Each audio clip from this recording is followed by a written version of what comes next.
Live from Omaha's news leader, KETV NewsWatch 7 at 5 starts with breaking news. The execution of Carey Dean Moore, scheduled for 10 a.m. today, was carried out. It took 38 years and 7 attempts by the state to put this convicted killer to death. Today, a 4-drug cocktail ended Moore's life minutes after his last words. Just the statement that I hand delivered to you already about my brother Donnie and the innocent men on Nebraska's death row. That's all that I had to say. 4 Nebraska reporters watched Moore die. His face very gradually initially turned slightly red and then turned purple. Another witness said as Carey Dean Moore laid on the table, he looked slightly shaken and that the gravity of what was about to happen to him seemed clear. August 14, 2018 will stay in the Nebraska history books as the first and possibly last lethal injection in state history. Our coverage continues tonight with crews reporting on what happened, the reaction to it, and what's ahead for the state. We begin with KETV NewsWatch 7's Chin Doan, who is inside the state penitentiary as corrections executed Carey Dean Moore. As Moore took his final breath here inside the state pen, witnesses I spoke with say no matter which side of the death penalty you're on, today's execution will impact the state for years to come. You may make a final statement at this time.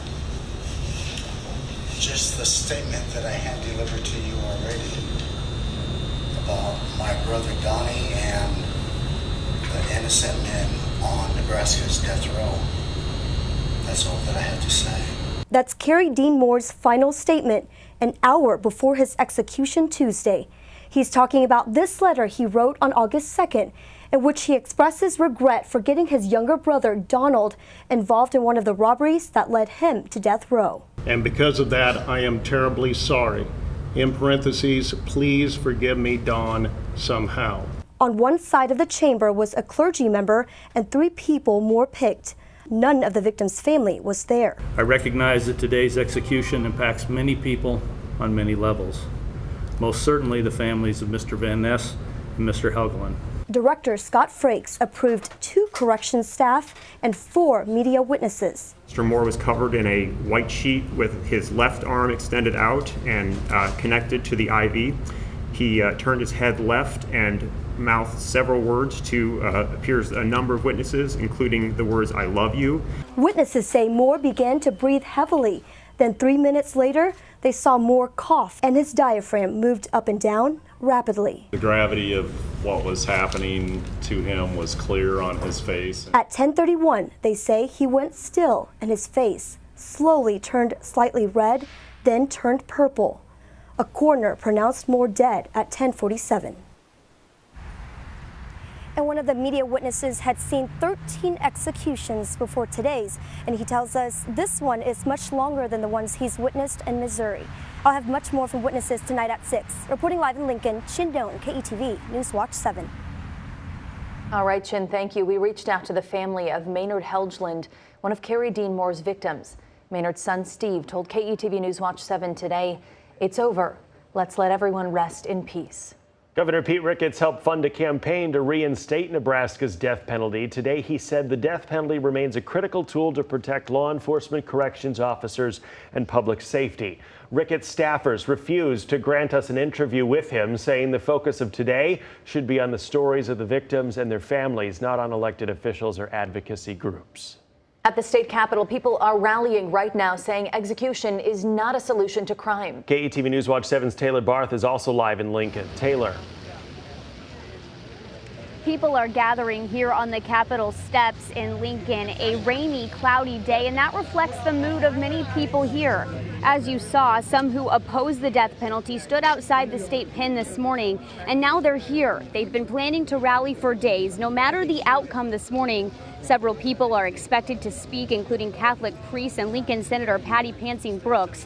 They're here today to speak out against capital punishment, some calling it a failed system that's broken beyond repair. Others say this goes against Nebraska's claims that we are a pro-life state.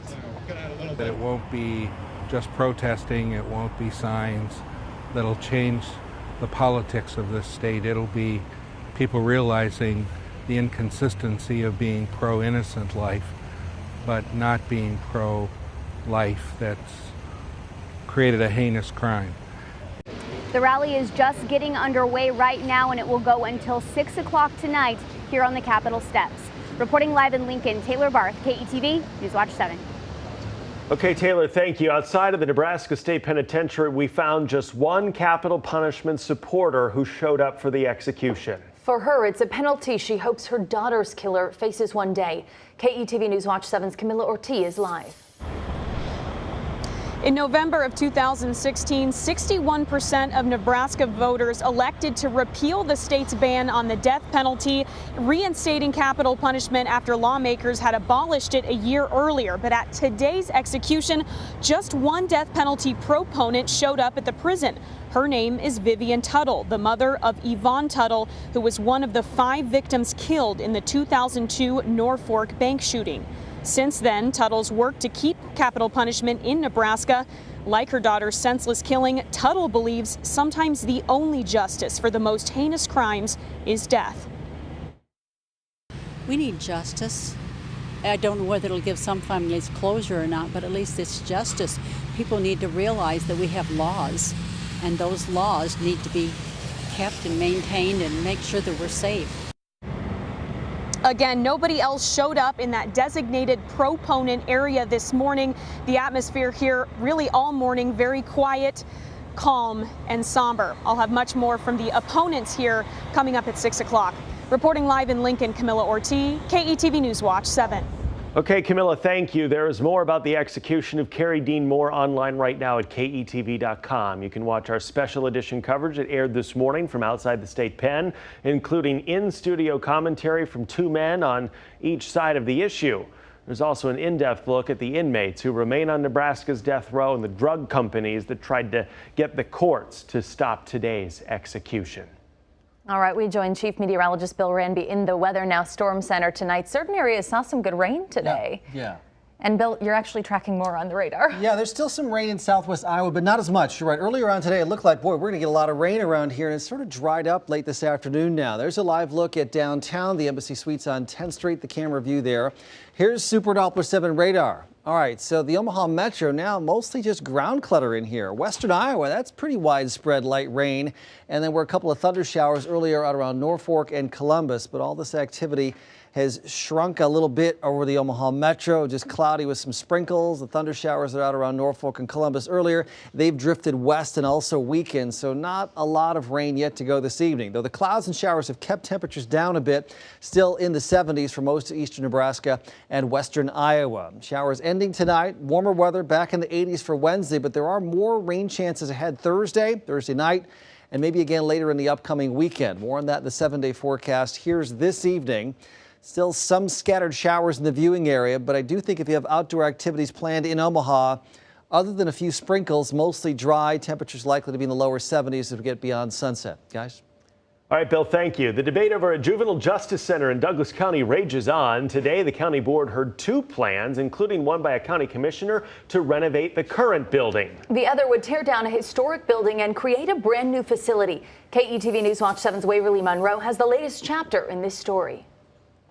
Well, David, the hearing was packed and lasted for hours as the board considered its options for the new juvenile detention center and campus downtown. County Commissioner Jim Kavanaugh's $50 million plan is to use city-owned buildings downtown, which would give them extra space, and renovate the juvenile detention center at 42nd and Woolworth. Make it smaller, but make it have capacity to facilitate our children currently. Kavanaugh's plan is almost a complete opposite to HDR architect Bruce Carpenter's design. The juvenile detention center and programs would be built on a new campus a block from the courthouse and cost taxpayers $120 million. Reducing the trauma for the kids, and one of the highest trauma events for a child is moving in a police car from a detention cell to the courthouse. Not just a Band-Aid solution to the problems that we have in space. It's about juvenile justice reform. It's about helping kids. But some want to save the historic buildings that's there now. So you don't have to take this building right now. you don't need to charge in like bullies and gobble up and destroy the building. I don't agree that $120 million should be built or should be used to build a property downtown to house children when we already have one. Omaha City Council President Ben Gray says there are advantages to building a new facility. My district, a number of people have to take 2 or 3 buses to get to the facility that currently exists, and if they have to deal with issues downtown, they have to take another bus or 2. Many who attended today's meeting say their biggest issue is transparency. The board promised to make the process as open as possible, explaining it's trying to accommodate what the public wants and needs. Tomorrow, Kavanaugh will host a meeting of the Administrative Services Committee where he'll once again detail his plan. Back to you. All right, Waverly, thank you. And right now, Omaha police have a man in custody for the city's latest killing. They tell us Antoine Lovejoy carjacked Andrew Peak, then shot him while he was pumping gas early Sunday morning. It happened at the Buc-ee's location at 30th and Dodge. Lovejoy faces first-degree murder and use of a deadly weapon charges. We don't have a photo of Lovejoy. To Bennington now, where the community is still dealing with Chief Les Johnson's unexpected death last week. He was 51 years old. Organizers with the nonprofit Strength Behind the Blue will raise money for his family Thursday. They'll be outside the old Bennington Fire Station from noon until 4. And there are new details tonight about this deadly crash. We've learned the man who died loved baseball.